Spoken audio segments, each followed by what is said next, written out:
अज्ञानियों के लिए समझ के बाहर की चीज है और योगियों के लिए इतनी सहज है, ज्ञानियों के लिए इतनी सहज है कि हर जगह दिखाई पड़ता है।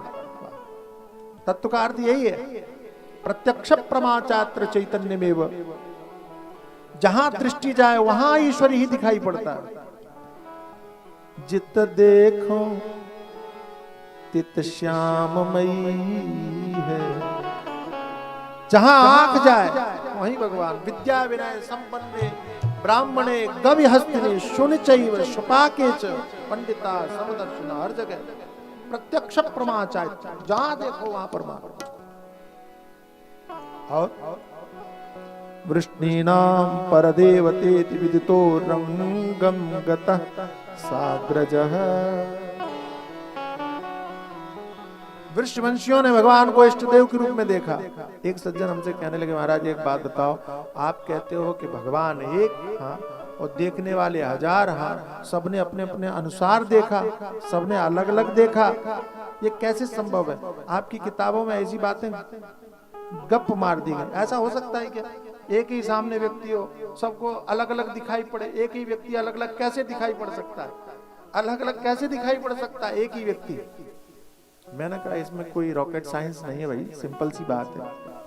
कैसे सिंपल सी बात है? हमने कहा एक ही स्त्री है, लेकिन पति उसमें पत्नी देखता है, भाई उसमें बहन देखता है, बाप उसमें बेटी देखता है। एक ही स्त्री में जब संबंध की दृष्टि से अलग अलग भाव से देखा जा सकता है, तो भगवान को अलग अलग, एक ही व्यक्ति, अलग अलग व्यक्ति एक ही में कैसे नहीं देख सकते? अलग अलग भाव से कैसे नहीं देख सकते? एक ही पुरुष में बहन भाई देखती है, पत्नी पति देखती है, माता बेटा देखती है कि नहीं देखती है? तो आदमी तो एक ही है, व्यक्ति तो एक ही है, लेकिन भाव बदल गया, दृष्टि बदल गई, तो अलग अलग। और ध्यान रखना, एक ही पुरुष है, लेकिन जिस भाव से माँ देख रही है उस भाव से बहन नहीं देख सकती, जिस भाव से बहन देख रही है उस भाव से पत्नी नहीं देख सकती। व्यक्ति की बनावट एक ही जैसी है, लेकिन भाव बदल गया। और वही व्यक्ति है, अगर उसको अगर वो टीचर है, पढ़ने वाला व्यक्ति आ रहा है तो क्या देखेगा? वो बाप नहीं देखेगा, वो भाई नहीं देखेगा, वो क्या देखेगा? उसमें मास्टर देखेगा। संबंध की दृष्टि से संसार में जब हर व्यक्ति को आप अलग अलग देख सकते हो, तो भावना की दृष्टि से परमात्मा अलग अलग दिखाई क्यों नहीं पड़ सकता है? सीधी सी बात समझ, सिंपल लॉजिक समझ। कोई ना कोई सौभाग्य और सत्कर्म ही होता है कि जो आपको कथाओं में खींच के लाता है। आपका ही पुण्य कर्म है जो थोड़ी ही देर के लिए सही आपको कथा में लेकर के आया। हम आपका स्वागत और अभिनंदन करते हैं।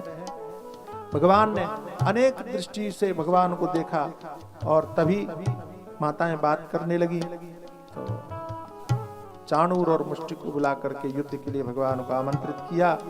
भगवान ने भी दांव लगा करके और उनका संहार किया, और अंत में तो महाराज कंस का ही संहार कर दिया। बोलो कृष्णचंद्र भगवान की जय।